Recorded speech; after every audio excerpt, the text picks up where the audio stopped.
तो बेंडिंग हमारा एक प्रोसेस है जो कि स्ट्रेनिंग करता है शीट को या स्ट्रिप ऑफ मेटल को अराउंड अ स्ट्रेट एक्सिस जो कि lying in the neutral plane और normal to the lengthwise direction. तो टर्म यूज करते हैं हम लोग बेंडिंग का, इसको हम अभी आगे फिगर मोड में देखेंगे। बेंडिंग क्या है? बेंडिंग एक कैरेक्टरिस्टिक्स है जिसमें कि metals, bending is the characteristics by the metal जो कि being stressed in the plastic region such as a section to the outside are in the tension while those are the inside of the neutral axis are in compression। तो यहाँ पे हम लोग this is the bending diagram, यहाँ पे आप देख सकते हो बेंडिंग टर्म डायग्राम। यहाँ पे स्क्रैच जो स्क्रैचिंग है मेटल्स की ऑन द आउटसाइड रिड्यूस करता है thickness of the metal at the bend, जबकि जो न्यूट्रल एक्सिस से मूव करता है टू अ डिस्टेंस जिसमें कि जो वैल्यू है वो 0.3 टी से लेकर 0.5 टी तक कंसिडर आउट करते हैं side surface zone in figure, जैसे कि हमने यहाँ पे स्टार्टिंग बताया था आपको पहले। तो यहाँ पे देखते हैं neutral axis, this is the neutral axis, ये हमारी एक लेंथ ऑफ बेंड है। और यहाँ पर आप देखोगे तो यहाँ पे आपको एक पर्टिकुलर बेंडिंग पोजीशन दिखाई देगी, this is the bending position. तो यहाँ पर आप देखते हो तो आर हमारा यहाँ पर बेंड रेडियस है, थीटा हमारा बेंड एंगल है, फाई हमारा बेवल एंगल है, टी हमारा मेटल थिकनेस है, और कैपिटल ए हमारा लेग ऑफ फ्लैंज है, बी हमारा मोल्ड लाइन डायमेंशन है, सी हमारा सेटबैक है। और यहाँ पे जो हमने थिकनेस की बात की थी वो 0.3 से 0.5 टी आप देख सकते हो न्यूट्रल एक्सिस। और दिस इज द डायग्राम। तो यहाँ पर जो पर्टिकुलर प्रिकॉशंस की बात करते हैं ड्यूरिंग द बेंडिंग, हम जो ये लेना चाहिए कि पहला तो डायरेक्शन जो होनी चाहिए ग्रेन फ्लो की मटेरियल की, वो रिलेशंस होना चाहिए एक्सिस ऑफ द बेंड, जो कि इंपॉर्टेंट कंसिडरेशन होता है ड्यूरिंग बेंडिंग का। जबकि शीट जो प्रोड्यूस करते हैं बाय रोलिंग, उसकी जो ग्रेन डायरेक्शन होती है वो usually is along the length axis. जबकि बात करते हैं बेंडिंग की तो वो it is a desirable to maintain the axis of the bending particular to the grain flow direction. And यहाँ पे डायग्राम दे सकते हैं, this is a grain flow direction. And if the bending is done with the axis of bending in the grain flow direction, there is a possibility to of crack appearing to the time of bending. So this is a diagram for two bending done on the same sheet at the right angle of each other. This is a bending axis at a right angle, bending axis along grains. तो यहाँ पे जो minimum यहाँ पे +40 ± 45 degree ले रहे हैं grain direction, और जो मिनिमम डिस्टेंस होती है बिटवीन द बेंड और एज ऑफ द शीट की वो मेरे शुड बी एटलीस्ट इक्वल ले रहे हैं 1.5 times of the metal thickness की, जो कि plus the radius of the bend. और सॉफ्ट मेटल्स जो कि बेंड होंगे वो आपको बेंड अप टू 180 डिग्री, क्योंकि जो बेंड रेडियस है वो equal to the stock thickness या उससे कम। हार्डर पर्टिकुलर बात कीजिए हार्डर मेटल्स की तो must be bent through the harder metals जो होंगे वो must be bent through the small angle या लार्ज रेडियस। तो यहाँ पे आप डायग्राम देख सकते हो, this is single bend, this is double bend, single bend हो गया, यहाँ पर डबल बेंड हो गया, स्ट्रेट बेंड हो दे सकते हैं, कर्लिंग या wing bend, in large section, edge bend, और डबल डबल हेम या lock seam seam. Single bed bend, double bend, single bend, double bend, straight bend, curling या वायरिंग, फिर इन लार्ज सेक्शन, और edge bend, double hem and या lock seam. यहाँ पर हमने देखा। फिर next is the bending operation.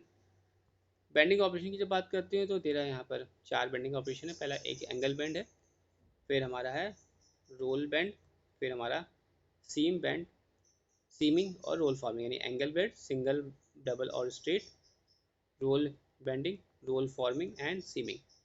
Angle bending की जब बात करते हैं यानी एंगल बेंडिंग, तो एंगल बेंडिंग की बात करते हैं तो एंगल बेंडिंग एक प्रोसेस है जिसमें कि शीट जो होगी वो बेंड होगी थ्रू एक पर्टिकुलर एंगल पर, और यदि एंगल बेंड जो है वो लेस देन 90 डिग्री होगा तो बेंड वो कहलाएगा सिंगल बेंडिंग, और अगर 90 डिग्री एंगल जो है बेंड होगा तो वो कहलाएगा स्ट्रेट बेंडिंग, और अगर एंगल लेस देन 90 डिग्री होगा तो प्रोड्यूस करेगा टू प्लेस जो operation is called double bending. Roll bending की बात करते हैं तो रोल बेंडिंग एक प्रोसेस है जिसमें कि शीट जो होती है वो बेंड होती है फ्रॉम द रोल्ड एज से।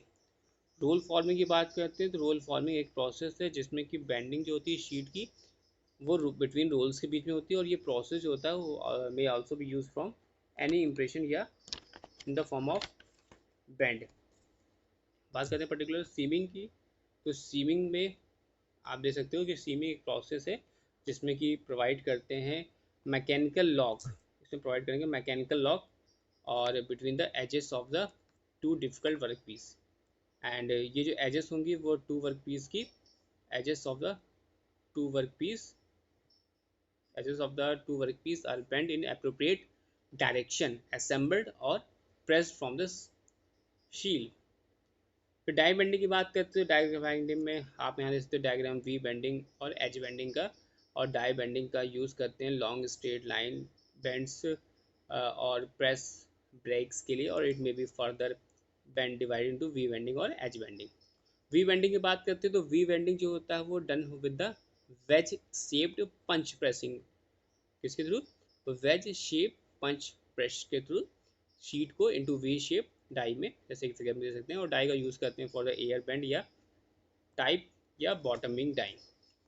तो जहाँ पर जो एयर बेंड डाई है, जैसे कि यहाँ फिगर में देख सकते हैं, जो मेटल बिंग बेंड होगा move in contact with the bottom edge of the punch और to upper edge of the die by varying the stroke length of the punch bend angle of the sheet can be varied.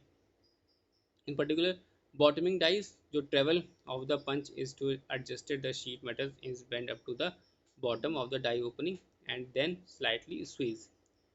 And also यहाँ पे देख सकते हैं कि जो process है जिसका यूज़ कर रहे हैं हम लोग प्रोड्यूस करने के लिए शार्पर और मोर एक्यूरेट बेंड्स के लिए, वो थिनर शीट है। और पर्टिकुलर जो वी बेंडिंग है, जो वी बेंडिंग हम लोग यूज़ कर रहे हैं, the process is use for produce sharper and more accurate bends in thinner sheet. V bending can be use for producing included angles with accurate 90 degree या obtuse.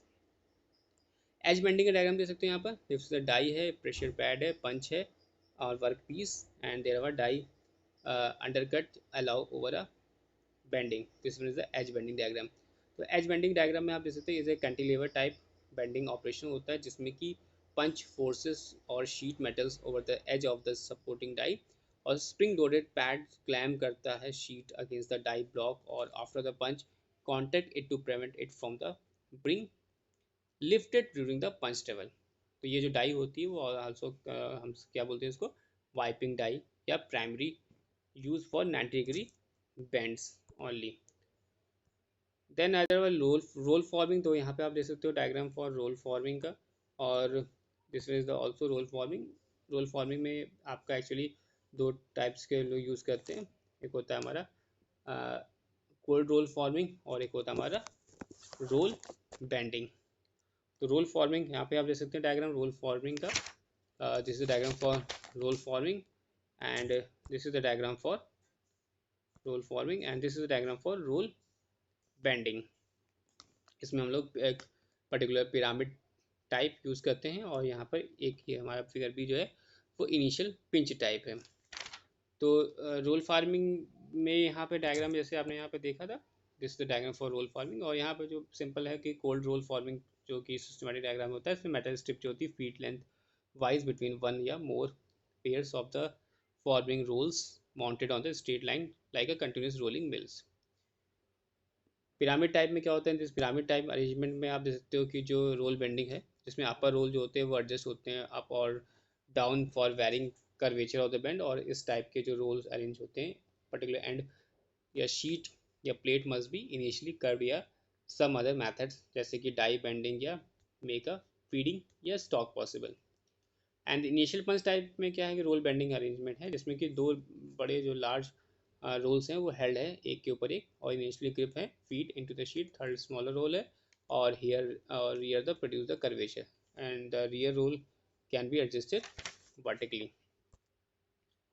And this one is also known as swing back. Swing back में आप जानते हैं कि there are during the bending certain amount of elastic recovery always covers occurs जब punch load जो होता है रिमूव करते हैं रिजल्टिंग इन द शीट, तो जो शीट ओपनिंग आउट है बेंड एंगल का वो स्लाइटली कम हो जाता है गिवन द डाई थे, जिसको हम लोग बोलते हैं यहाँ पे स्प्रिंग बैक।